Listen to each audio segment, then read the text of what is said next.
ದರ್ಶನ್ ಮಾತ್ರ ಅಲ್ಲ, ಪ್ರಜ್ವಲ್ ರೇವಣ್ಣ ಅವರು ಕೂಡ ಬರ್ಡೇಗೆ ವಿಡಿಯೋ ಕಾಲ್ ಮೂಲಕ ಮಾತಾಡಿದ್ರು ಕುಟುಂಬದೊಂದಿಗೆ. ಆ ರೀತಿಯ ಚರ್ಚೆಗಳಿದೆ.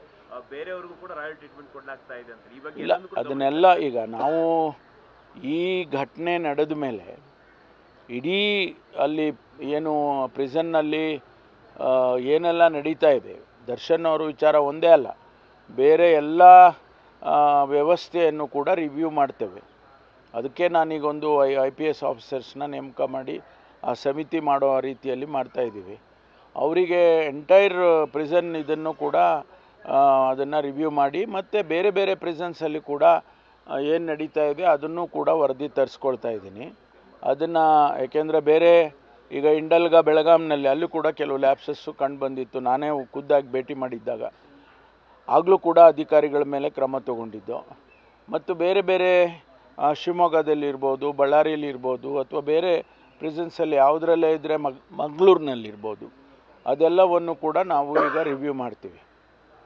ಬಿಜೆಪಿಯವರ ಆರೋಪ ಸಾಕ್ಷಿಗಳನ್ನು ಹೆದರಿಸೋ ನಿಟ್ಟಿನಲ್ಲಿ ಸರ್ಕಾರ ವೈರಲ್ ಮಾಡ್ತಾ ಇದೆ ಫೋಟೋ. ಇದನ್ನು ನಾವು ಯಾಕೆ ಮಾಡೋಕ್ಕೆ ಹೋಗೋಣ?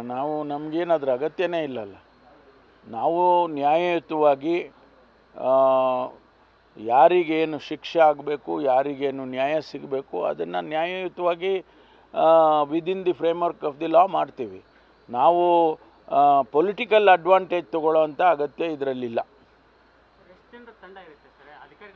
ಅದೆಲ್ಲ ಅನೌನ್ಸ್ ಮಾಡಿದಾಗ ಗೊತ್ತಾಗುತ್ತೆ. ಇವತ್ತು ರಾಜಭವನ ಚಲೋ ಇದೆ ಸರ್,